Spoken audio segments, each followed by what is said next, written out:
70% was too much, and that he needed to have given some to some people. Meanwhile, somebody was owing 99% of a bank, with 1% owned by his wife. That's actually 100% owned by one person, one family, and that bank survived. So it's a I family didn't bank. do that by going to a portal. I wrote to the Registrar General to request information about the ownership of those financial institutions, and I'm not a lawyer. All right, we have less than 30 minutes, and then I want us to talk about jobs. Yes. With all these beautiful, pictures that you have shown us, in terms of job creation, especially your grassroots, are still very much living that a year on, you've not been able to provide the needed jobs that they were looking up to. What's the problem?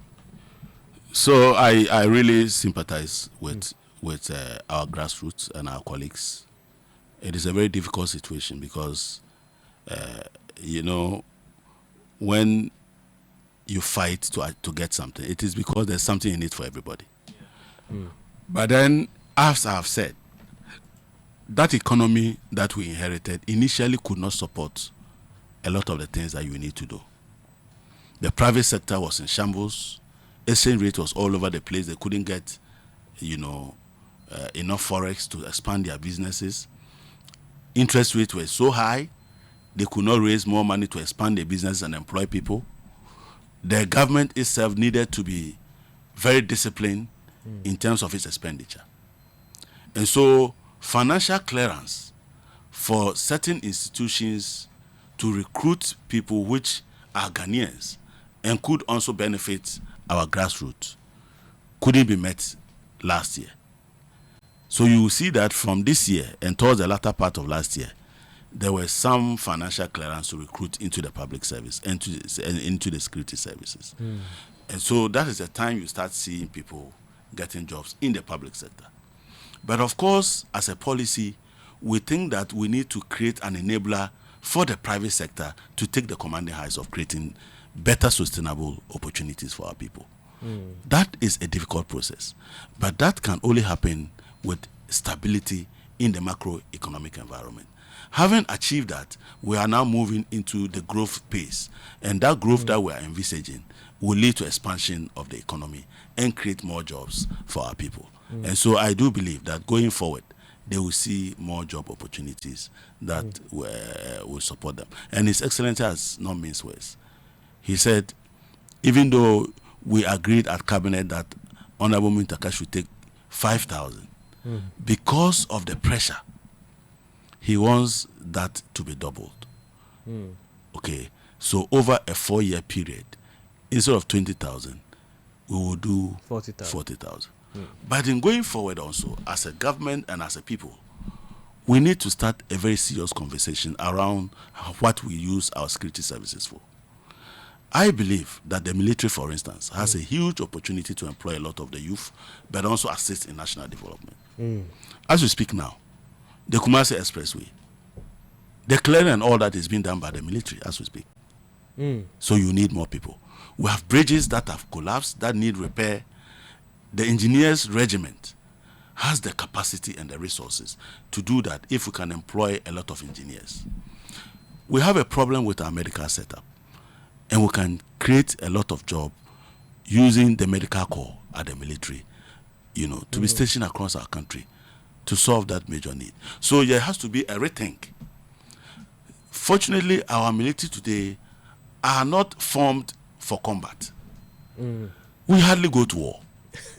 So you have to put them to work. We have to put them to work. And there is a conversation to see how we can use the military as a launch pad to provide many opportunities for our youth to engage in meaningful contribution to national development and develop our natural resource and renew our infrastructure.